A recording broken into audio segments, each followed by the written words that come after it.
नमस्कार, मी अदितीज book of रेसिपीजमध्ये पुन्हा एकदा तुमचं खूप खूप स्वागत करते। आजचा हा व्हिडिओ जो आहे तो मासे प्रेमींसाठी आहे। तर आजच्या व्हिडिओमध्ये बांगडा मासा फ्राय, चमचमीत फ्राय कसा करायचा ते आपण बघणार आहोत। तर रेसिपी मी नीट समजावून सांगितलेली आहे, त्यामुळे व्हिडिओ शेवटपर्यंत बघा आणि माझ्या चॅनलला सबस्क्राइब करा। चला तर आपण रेसिपीला सुरुवात करूया। तर हे 7 बांगडे आहेत, तर ते मी फिशवाल्याकडूनच व्यवस्थित स्वच्छ करून कट करून आणलेले आहेत आणि मस्तपैकी असे धुवून घेतलेले आहेत आणि त्यांना एक मोठा चमचा मी मीठ लावलेला आहे। हे बांगड्याची साईज प्रत्येक वेळा वेगळी असते, छोटे मोठे असे असतात। तर हे सगळ्यात छोटे जी साईज आहे त्या साईजचे हे बांगडे आहेत। तर हे सगळे आणल्यानंतर मात्र 3-4 वेळा पाण्याने स्वच्छ धुवून घ्यायचे आणि नंतरच ही रेसिपी करायला घ्यायची। याच्यामध्ये मी पाव चमचा हळद घातलेली आहे आणि एक मोठा चमचा हा जो आहे हा आगळ आहे किंवा कोकमचा रस हा घातलेला आहे। हा तुमच्याकडे नसेल तर तुम्ही याच्याऐवजी लिंबाचा रस वापरू शकता। तर आता ह्या तिन्ही गोष्टी मी या माशांवरती घातलेल्या आहेत आणि नंतर मग याच्यामध्ये मी ही हिरवी कोथिंबीर आहे ती बारीक चिरून आणि त्याच्यानंतर आला आणि लसूणचा ठेचा इथं वापरलेला आहे। मी आला आणि लसूण जे आहे ते खलबत्त्यामध्ये कुटून घेतलेला आहे। तुम्ही याच्याऐवजी मिक्सरमध्ये पण फिरवून वापरू शकता, पण खलबत्त्यामध्ये कुटलेल्या आल्या लसणीच्या ठेच्याने या माशांची चव आहे ती खूप छान येते। तर एक 7-8 लसणाच्या पाकळ्या आणि एक अर्धा इंच आलं असं मी ते कुटून घेतलेलं आहे आणि हे छान असं माशांना लावून घेतलेलं आहे। मासे जेव्हा आपण विकत आणतो तेव्हा ते 3-4 वेळा पाण्याने स्वच्छ आधी धुवून घ्यायचे, त्यातलं सगळं पाणी निथळून घ्यायचं आणि नंतरच पुढच्या रेसिपीला सुरुवात करायची। तर ह्यांना हे सगळा मसाला मी जो लावलेला आहे आणि 5 मिनिटांसाठी तसंच मॅरिनेशनसाठी ठेवून दिलेला आहे। माशांना मॅरिनेशन करणं फार गरजेचं आहे, तरच ह्यांना ते मीठ खूप छान लागतं। लगेच केला तर तो मासा एवढा चवीला लागत नाही। एक 5 मिनिटं मॅरिनेशन केल्यानंतर मग मी याच्यावर कोकणी माझा जो मालवणी फिश मसाला आहे तो घातलेला आहे 1 चमचा आणि अजून पाव चमचा, जवळजवळ 1-1.5 चमचा मी याच्यामध्ये हा मालवणी मसाला फिश मसाला घातलेला आहे। तुमच्याकडे नसेल तर तुम्ही नुसती लाल मिरची पावडर घातली तरी चालेल, पण हा जो असतो तो स्पेशली आम्ही घरी बनवून ठेवतो तो फिश मसाला आहे, त्याने फिशची जी चव आहे ती खूप छान येते। तर हा मसाला जो आहे तर तो मी नीट या माशांना लावून घेतलेला आहे। हे बघा, व्यवस्थित प्रत्येक माशाला हा मसाला व्यवस्थित चोळून घ्यायचा। हे बघा, छान असा हा मसाला माशांना चोळून घ्यायचा। मासे जर आपण असे मॅरिनेशन करून एक 10 ते 15 मिनिटांसाठी तसेच ठेवून दिले आणि नंतर जर फ्राय करायला घातले तर त्यांना जो मसाला आहे किंवा जे मीठ आहे ते खूप छान लागतं।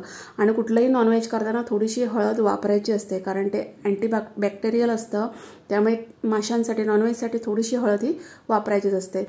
तर मसाला लावल्यानंतर सुद्धा मी हे 5 मिनिटांसाठी पुन्हा तसंच ठेवून दिलं, म्हणजे हा जो सगळा एकूण मसाला आहे तो खूप छान लागेल।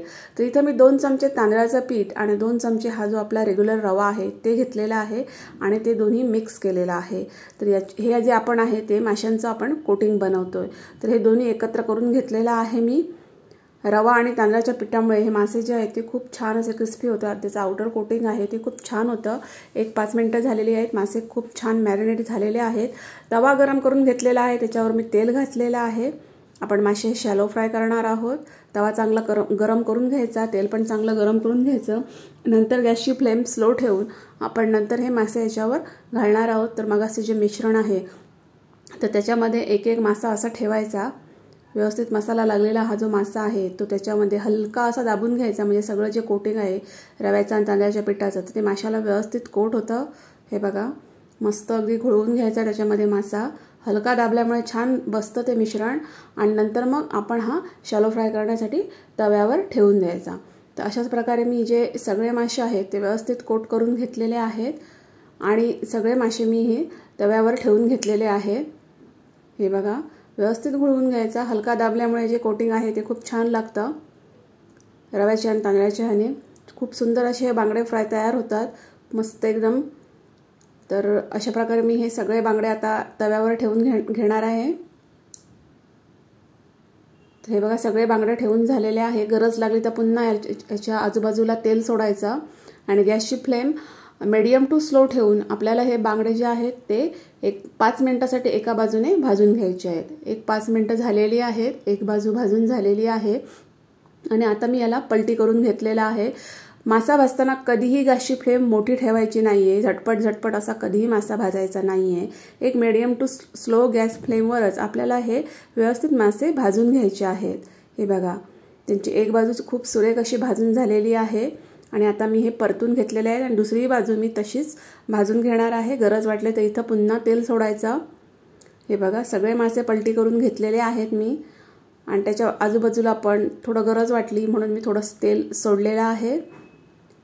गॅसची फ्लेम मीडियम टू स्लोच आहे आणि दुसरी बाजू पण 5 मिनिटांसाठी व्यवस्थित भाजून घ्यायची। एकदम घाई करायची नाही आहे मासे भाजताना। तर असं व्यवस्थित जर मासे भाजले तर ते चवीला पण खूप छान होतात। अंड्याचा जो मसाला आहे तो पण खूप छान लागतो। मासा पण चवीला नंतर खूप छान लागतो। तर दुसरी बाजू पण भाजून झालेली आहे। हे बघा, दुसरी बाजू पण भाजून झालेली आहे आणि ती पण बाजू मी आता पलटी केलेली आहे। बघा, दोन्ही बाजूने मासा व्यवस्थित भाजून झालेला आहे।